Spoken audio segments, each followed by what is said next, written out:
2장 2절부터 11절입니다. 빌립보서 2장 2절부터 11절 교독하겠습니다.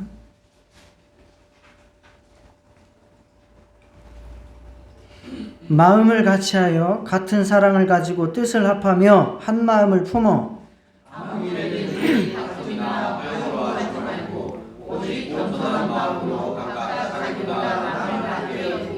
각각 자기 일을 돌볼 뿐더러 또한 각각 다른 사람들의 일을 돌보아 나의 기쁨을 충만하게 하라.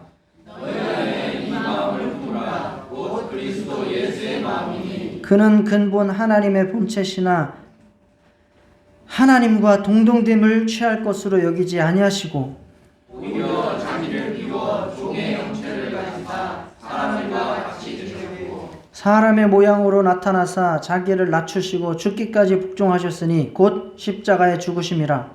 이러므로 하나님이 그를 지극히 높여 모든 이름 위에 뛰어난 이름을 주사 하늘에 있는 자들과 땅에 있는 자들과 땅 아래에 있는 자들로 모든 무릎을 예수의 이름에 꿇게 하시고 모든 입으로 예수 그리스도를 주라 시인하여 하나님 아버지께 영광을 돌리게 하셨느니라. 아멘.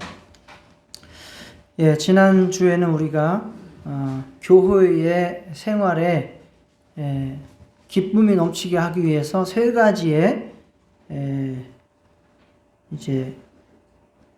살펴볼 세 가지의 어떤 우리가 따라야 할 지침을 살펴봤습니다. 그게 이제 1절에 나오는 내용이었죠. 그리스도 안에 무슨 권면, 그리고 사랑의 무슨 위로, 성령의 무슨 교제, 이렇게 세 가지를 말씀을 드렸습니다.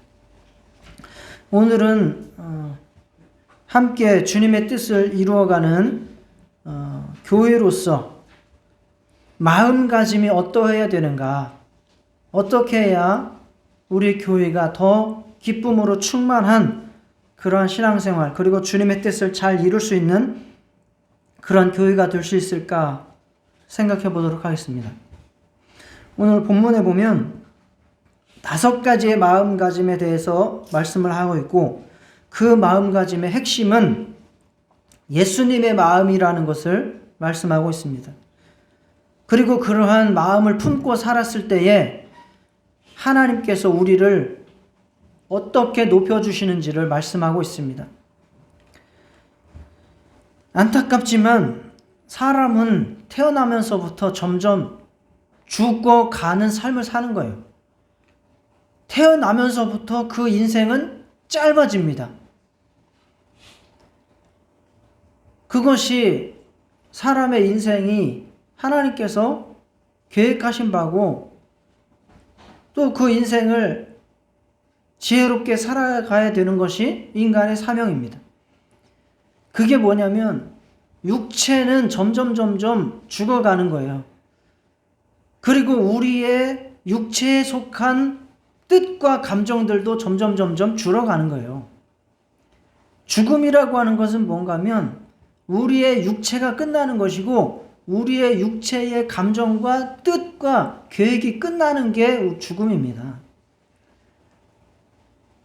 그리고 하나님을 믿고 하나님 안에서 우리가 구원을 받고 그리스도인이 된다라고 하는 것은 우리의 육체가 가진 감정과 뜻과 계획의 죽음을 미리 경험하는 거예요. 그래서 내가 죽고 내 안에 예수 그리스도로 살아가는 게 신앙생활입니다. 그래서 우리는 내가 먼저 죽으면 생명의 부활을 하는 것이고, 내가 억지로 육체의 생명이 다해서 죽으면 그때는 사망의 부활을 하게 되는 거예요. 굉장히 중요한 내용입니다. 그래서 우리 모두 예수 믿고 살아가면서 내가 먼저 죽는 삶, 나를 비우고 십자가를 지는 그런 마음가짐의 삶을 살아가심으로 말미암아 예수께서 얻으신 그 부활과 영광에 다 같이 동참하실 수 있기를 축원합니다. 첫 번째로 하나님께서 우리에게 한 마음을 품으라고 말씀을 하십니다. 거기에 5가지의 마음을 말씀하시고 있는데 성경을 보시면서 들으시면 됩니다. 마음을 같이하여 같은 사랑을 가지고 쭉 이렇게 나옵니다. 첫째는 마음을 같이 하라고 말씀합니다. 교회가 무언가를 할 때 가장 중요한 것은 온 성도가 마음을 같이 하는 것입니다.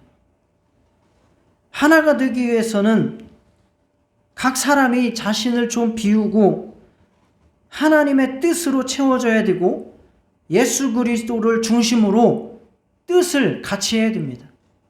그렇지 않으면 교회가 하나가 되기 어렵고, 그러면 교회가 하나님의 뜻을 이루어가고 교회가 온전히 정말 하나님 앞에서 기쁨이 넘치는 교회가 되기가 어렵습니다. 그래서 마음을 같이 하라 라고 말씀을 합니다.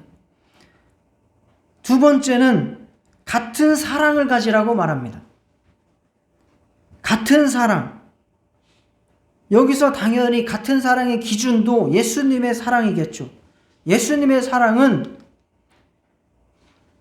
2가지의 특징이 있어요. 하나는 끝까지 사랑하는 것입니다. 요한복음 13장 1절처럼. 그리고 예수님의 사랑은 목숨을 내어놓는 사랑입니다. 우리들도 서로 사랑할 때에, 그리고 정말 이웃을 사랑할 때에 이러한 예수님과 같은 사랑으로 하나가 되실 수 있기를 바랍니다. 세 번째는 다툼이나 허영으로 하지 않는 마음을 말씀하고 있습니다. 편을 나누지 않는 마음, 그리고 헛된 영광과 자기 자만으로 행하지 않는 마음을 말씀하는 것입니다. 내가 높아지려는 마음을 없애야 우리는 다툼이나 허영으로 하지 않을 수 있습니다. 그리고 네 번째는 남을 나보다 훌륭하게 여기는 겸손한 마음을 가지라고 말씀합니다. 예수님의 은혜, 성령의 역사가 있어야 우리는 나를 겸손하게 여기고 다른 사람을 존중하고 훌륭하게 여길 수 있습니다.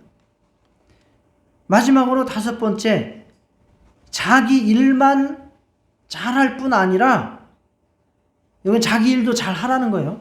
자기 일도 잘할 뿐 아니라 다른 사람의 일을 돌보아 주라. 돌보는 마음을 가지라 라고 말씀하고 있습니다. 서로 어려운 일을 돕고 함께 행복하고 승리할 수 있는 마음을 가지라, 이렇게 말씀하고 있습니다. 이런 마음을 다들 원하고 계실 겁니다. 저도 원합니다.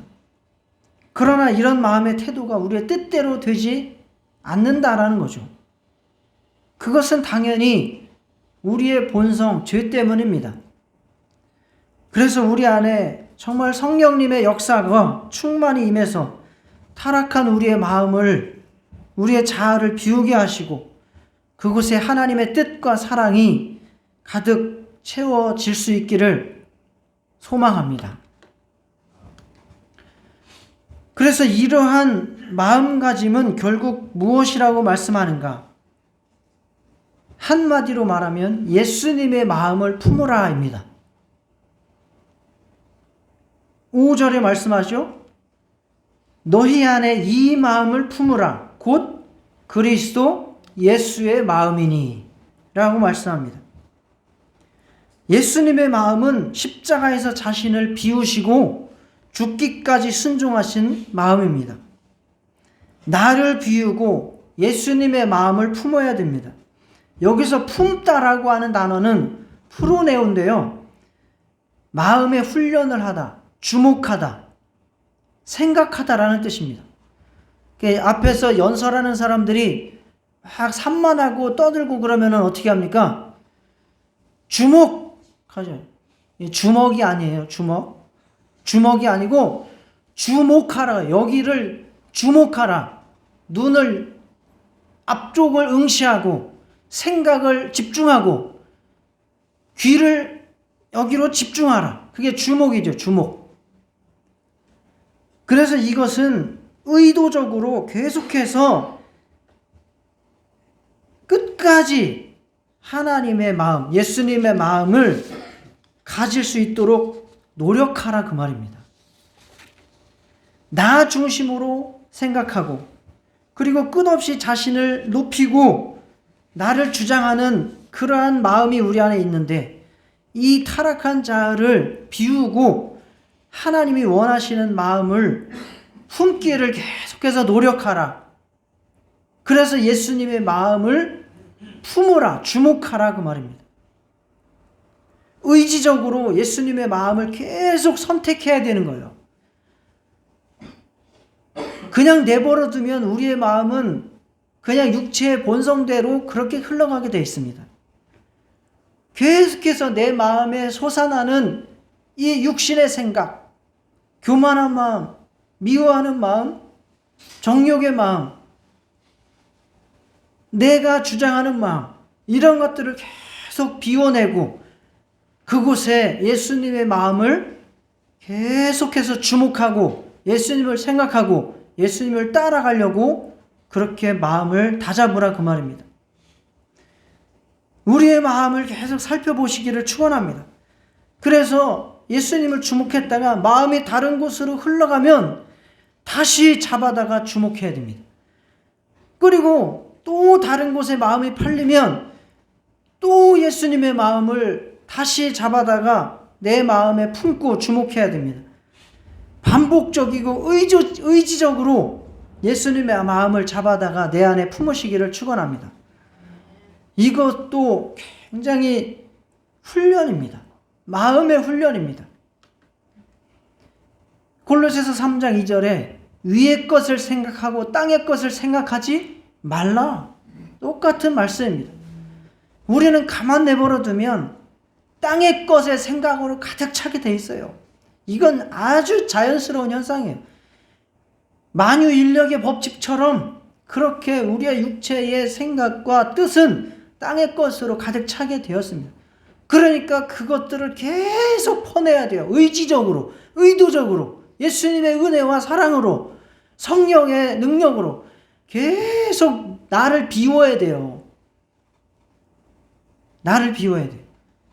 그리고 위의 것을, 예수님의 마음을 계속해서 내 안에 품으려고, 내 안에 채우려고 그렇게 애써야 됩니다. 예수님의 마음은 구체적으로 두 가지인데요.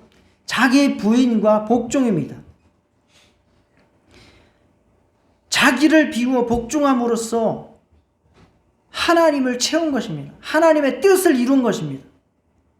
예수님은 하나님의 본체시나 하나님과 한 분이시라는 거죠. 동등된 분이시라는 거죠.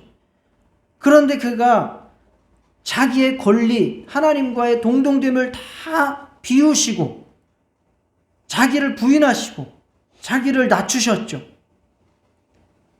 그리고 십자가를 지기까지 온전히 그 자기 비움의 끝을 완성하셨습니다. 우리도 누구나 나에게 합당한 권리가 있다고 생각을 합니다.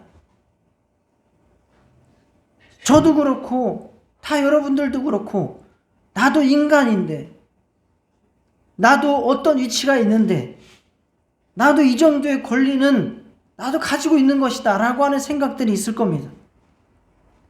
그래서 그 권리가 침해받으면 우리는 그것에 대해서 못 견뎌야 합니다. 거기에 나의 자존감이 상하고 나의 존재 가치를 잃어버리게 되고 그래서 우리는 분노하게 되고 굉장히 마음이 힘들어지게 됩니다. 그런데 비움이라고 하는 것은 바로 그것을 내려놓는 것입니다. 그래서 육체적으로 힘든 게 힘든 것이 아니라 내 자아를 비우는 것이 신앙생활의 핵심입니다. 예수님께서 솔직히 육체에 힘든 것이 문제였겠습니까? 육체에 힘든 것이 문제가 아니라 그분의 권리를 내려놓고 낮아지시고 겸손해지시고 그것이 예수님의 진정한 자기 부인과 십자가인 것입니다. 그 마지막은 완전한 복종, 즉 십자가에서 죽으시는 거죠. 예수님께서도 그러한 낮추심과 자기 비움과 십자가를 이루셨듯이 그를 따르는 제자들에게도 항상 강조하시는 것은 자기 부인과 복종입니다. 대표적으로 누가복음 9장 23절에 보면 무리에게 이르시되 아무든지 나를 따라오려거든 자기를 부인하고 날마다 제 십자가를 지고 나를 따를 것이니라. 이게 제자에게만 하신 말씀이 아니라 여기서 무리에게 하시는 말씀이에요. 예수님을 따르고자 하는 자는 누구든지 아무든지 다 이 두 가지가 이루어져야 된다라고 하는 것입니다. 그게 바로 자기 부인, 나의 자아를 비우는 것과 그것의 끝 완성인 복종, 즉 십자가를 지는 것입니다. 이것이 신앙생활의 핵심입니다. 그런데 불행히도 현대교회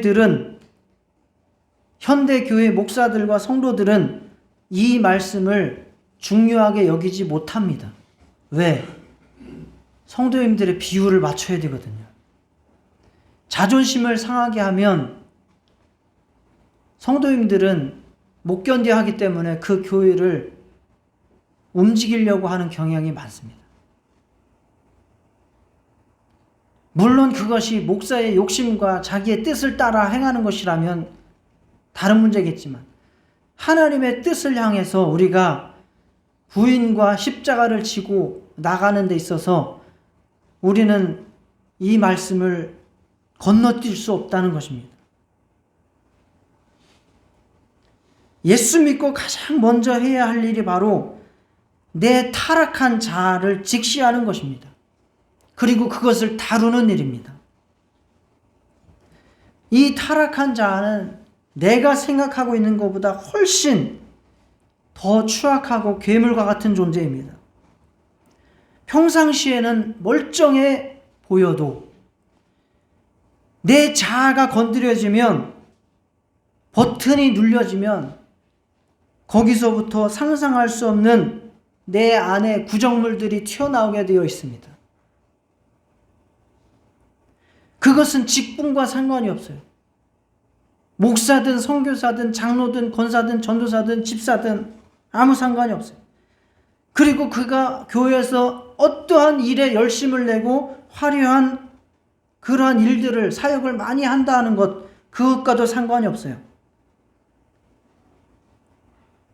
항상 자기 자아가 부인되고 죽어지지 않는 사람은 언젠간 문제가 터지게 됩니다. 항상 자기가 옳다고 생각하고 자기 기준이 뚜렷하기 때문에 다른 사람들의 조언과 권면을 도무지 수용할 수 없거든요. 그것이 바로 예수님의 마음을 따라가지 못하고 있기 때문입니다. 예수님의 마음과 우리의 마음이 다르기 때문에 벌어지는 일들입니다.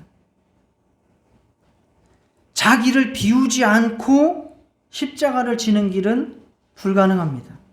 그건 예수님의 길이 아닙니다. 그래서 그러한 행위를 경건의 모양은 있으나 경건의 능력은 부인하는 자다라고 말씀을 하는 것입니다. 예수님은 어떠한 권리도 어떠한 인정도 바라지 않으셨습니다. 우리는 내 자아를 다루는 신앙의 그 시험을 점검하면서 통과하고 계십니까? 내 자아가 다루어지고 있습니까? 나는 아무것도 아닙니다 라고 하는 고백을 할 수 있습니까? 진정 무시당해 보셨습니까?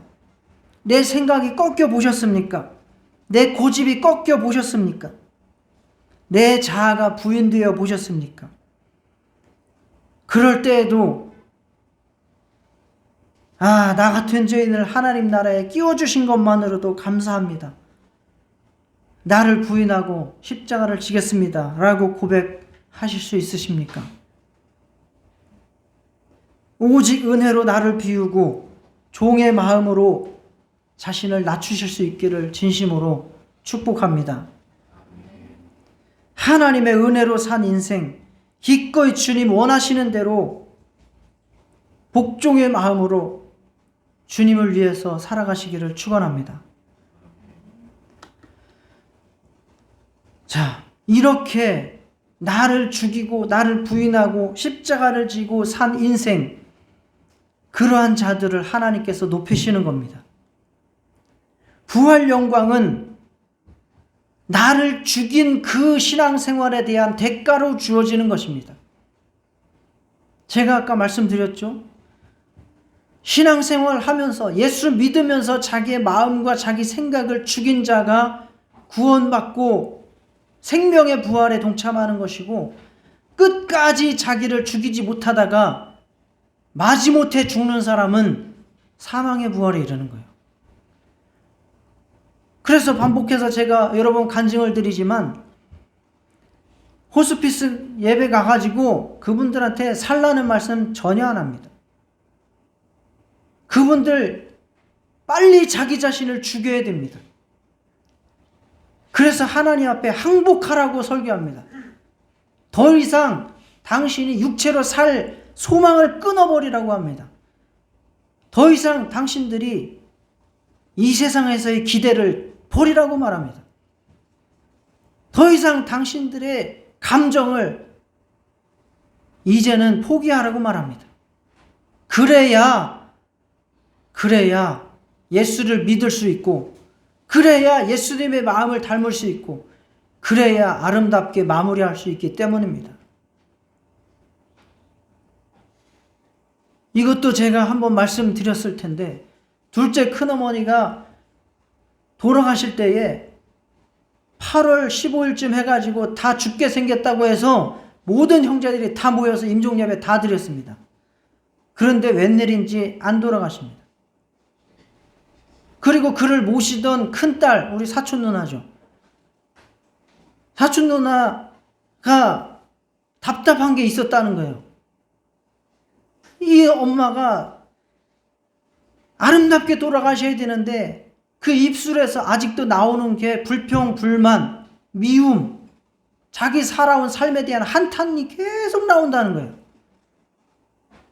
그래서 그걸 위해서 기도하다가 이제 코로나 기간이라서 병원에 가서 이제 입원해 있는데, 가끔씩 찾아가고 또 목사님 모시고 가서 예배 드리고, 그러다가 한 달쯤 지났는데 어느 날 그 홍천에 있는 목사님을 모시고 예배를 드리는데 그게 해결이 되는 역사가 있었던 거예요.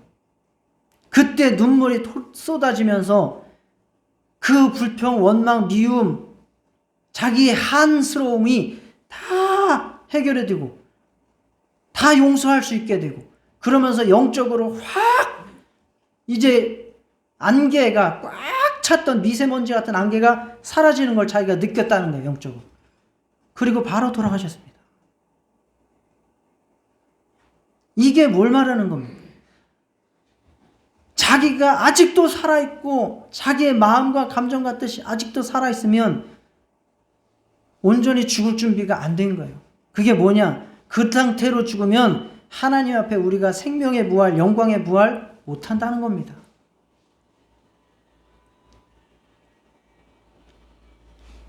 우리의 자아를 비우고 십자가를 지는 이러한 믿음, 예수님의 마음을 품는 믿음과 훈련에 우리가 계속해서 전진하시기를 축원합니다. 자, 예수님께서 어떻게 자기 부인을 하고 십자가를 지신 이후에 어떻게 하나님께서 높이셨습니까? 자기를 비우고 순종하는 십자가를 통과하지 않으면 하나님께서 우리에게 주시는 그 영광과 그 축복, 남의 것, 딴 사람 이야기가 될 뿐입니다. 십자가를 통과한 자를 하나님께서 인정하시고 높이십니다. 십자가만이 우리를 영화롭게 합니다. 자신의 욕망과 생각을 내려놓고 하나님의 말씀에 순종할 때 하나님께서 우리를 높이십니다. 십자가를 질 때 우리는 하늘에서 큰 자가 될 수 있습니다. 눈에 보이는 열매가 전부가 아닙니다. 자신을 비우고 죽기까지 순종하는 것, 그 보이지 않는 내면의 내 자아 부인과 십자가, 그것이 예수님께서 하늘에서 영화롭게 되신 근원이라고 오늘 본문에서 말씀하고 있습니다. 두 번째, 십자가를 질 때 우리에게 영적 권위가 부어집니다. 권위라고 하는 것은 하나님께서 우리에게 주시는 다스리는 능력을 말합니다. 하나님의 말씀에 순종하여 자기를 부인하고 십자가를 질 때 하나님께서 우리가 이 땅에서 다스리고 살 능력을 주십니다. 즉 기도의 권위를 주시고 기도의 힘을 더하여 주신다는 것입니다.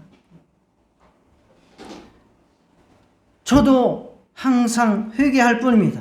영적 권위가 없는 것은 내 자아의 부인이 부족하고 십자가의 순종의 삶이 없기 때문이라는 것 잘 인정하고 회개하며 하나님께 날마다 부인과 십자가를 통한 영적 권위를 소망하면서 살아갑니다.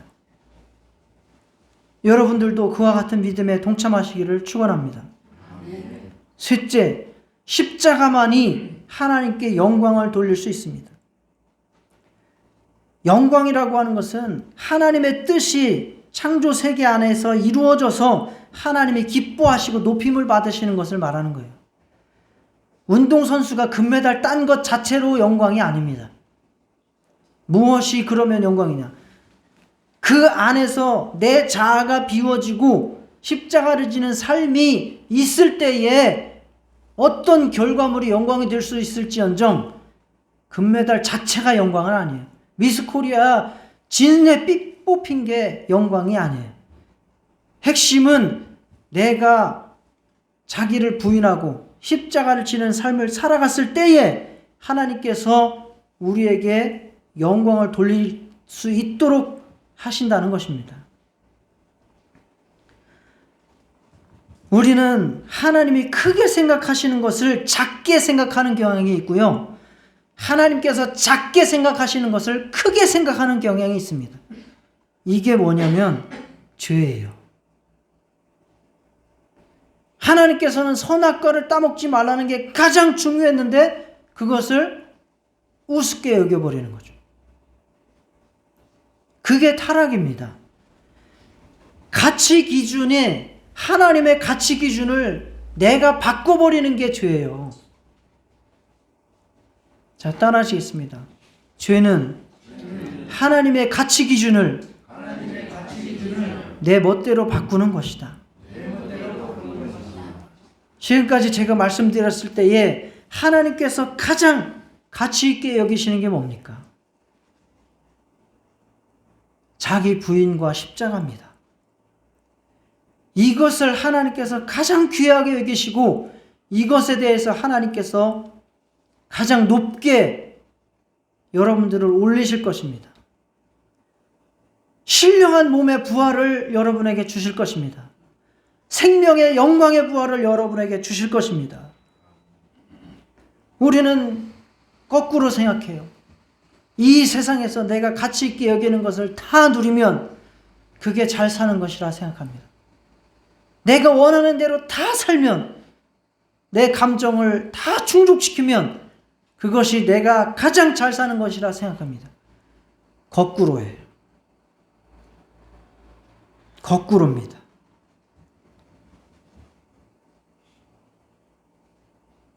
나에게 모든 권리와 능력이 있을 수 있습니다. 그렇지만 그것을 하나님 안에서 부인하고 버리고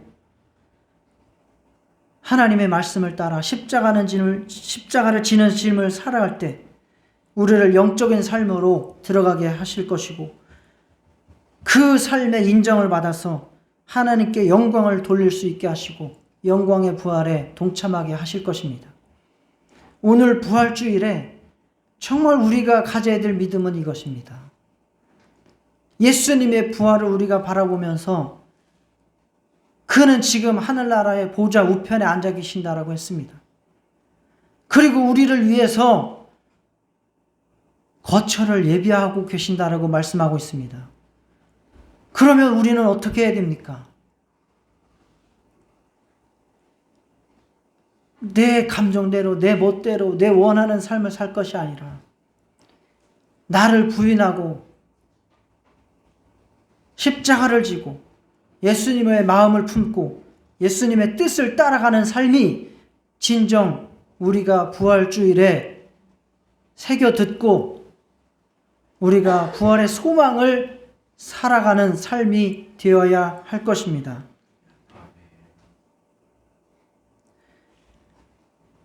정말 우리의 자아가 얼마나 추악한지를 다시 한번 돌아보실 수 있기를 바랍니다.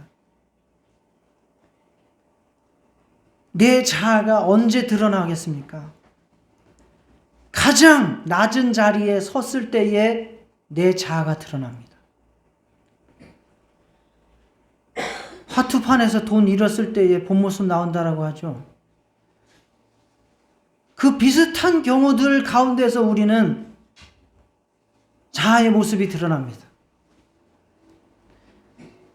평상시에 주일날 거룩하게 설교하고 사랑합시다, 낮아집시다 설교했던 목사들이 월요일날 축구할 때에 3대빵, 5대빵, 7대빵으로 깨지면 막 갑자기 화가 나기 시작합니다. 네가 잘했네, 못했네, 똑바로 하네, 뭐 가서 부대치고 태클하고 난리 납니다. 그럴 때 자기 본 자아들이 나타나는 거예요. 종의 위치에 서는 순간 그 사람의 본 모습 자아가 드러납니다. 형제 자매를 질투하는 나, 자아. 형제 자매의 권면에 기분 나빠하는 나, 이해받지 못했다고 기분 나빠지는 나, 내 생각대로 되지 않는다고 분노하는 나, 내 생각과 다르다고 비판하는 나, 내가 한 일을 알아주고 인정하지 않는다고 내가 실망하는 나, 서운해하는 나, 내 힘으로 할 수 없다고 포기하는 나, 내 자아 얼마나 부끄럽고 아직도 예수님의 마음과 얼마나 다릅니까? 정말 탄식하면서 나의 자아의 모습을 한번 직시하는 2024년 부활주일 되시기를 축원합니다. 하나님, 나는 당신의 은혜가 필요합니다. 불쌍히 여겨 주십시오. 주님이 도와주시지 않으면 내 자아 다스려질 수 없습니다. 우리는 이렇게 기도하고 부르짖어야 됩니다. 내가 죽지 않으면 생명의 부활을 얻지 못합니다. 성령께서 내 안에 들어와 예수님의 마음을 정말 정착시켜 주시기를 원합니다. 예수님의 마음이 잠깐 왔다 가고 왔다 가는 게 아니라 정착시켜 주시기를 원합니다. 내 자아를 부수시고 복종을 통해 하나님만이 하실 수 있는 일을 이루어 주시옵소서.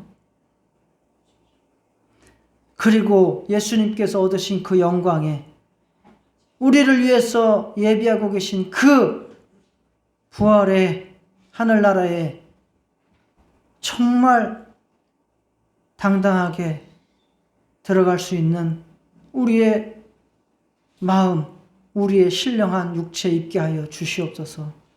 다 같이 기도하시겠습니다. 하나님 아버지, 주님께서 은혜 베풀어 주시옵소서.